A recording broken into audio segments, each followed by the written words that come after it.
So 2022 was the year that happened. Yeah, so it's been like 3 months since my last video, so that's great fun. Also, Merry Christmas, bitches. Hope you find some stable mental health from the last gummy vitamins your mum gave you. Those B vitamins are enraged as fuck to keep that Sigma grindset psychosomatic man alive. A lot of nothing happened in 2022, and for once I finally finished building my PC. Yes, that's a stock cooler, and yes, I am changing it. But with that comes a bunch of games and videos. Now, this isn't a game review, but more of a what consumed my time as a hardcore gamer. Many of these games range from deranged to downright brilliant and extremely fun to play. So this video is an excuse as to where I've been for the last while. Fortnite.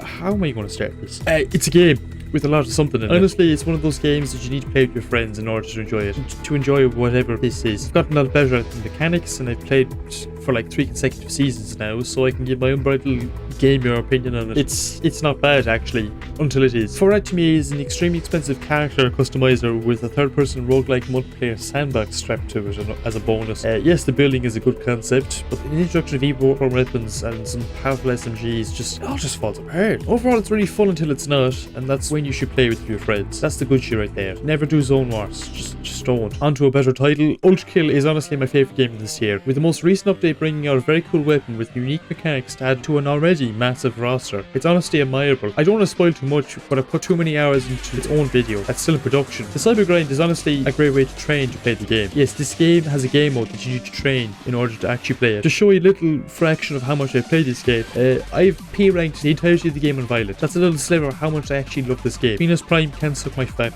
Deep Rock Galactic is honestly a surprisingly comforting game. It's one of those games that you just want to sit down, snuggle up, and just cry over your failed attempts to talk to women every now and again. Oh, and it's a fun game. The setting is dwarves in space fighting bugs that have overdosed on Calpol 6+. You risk your life in a variety of ways to upgrade your character and to get some Republican vanity items. It's really warms my postbox, honestly. It's a really fun game that takes you into a variety of adventures, and if you had friends who owned the game, it honestly would be infinitely better. This game appeals to us Irish people not only for the virtual experience of going out and socialising, but the act of trying to survive 6 years perfectly encapsulated extremely well in this wholesome game. Did I mention the season battle pass is free, and most items can be obtained without the use of microtransactions? I can't believe this is a talking point in 2022, but hey, you can thank EA for that one. Risk of Rain 2 is surprisingly fun with both sorts of content, be it areas, bosses, and item synergies and proc. The visceral feeling of entering a level, barely being able to kill any enemy, and then leaving that very same level destroying everything on screen just by being there is honestly something I've never got from a game before. This game rewards fast reaction time, knowledge of its item base and synergies, so get those spreadsheets out. Listen, just collect one of every damage type you can. Every item effects will be procced and multiply off one another, like crowbars and watches multiply their damage. If you chain that with the gas canister and a fire extinguisher, you get exponentially more damage. If you're going to get the game, wait for the sales so you can get the DLC for cheap, because honestly it's not worth the asking price for the amount of items, areas, bosses and characters it adds. This game is viscerally aggravating though, to the point where I actually want to genuinely impale myself multiple times with the rectum. You can die just by staying still for half a split second, or just some bullshit from an elite enemy hiding. It's great fun. If you get past little hiccups in late game, you'll find this to be a very rewarding experience. This game might get its own video too. Dead Cells.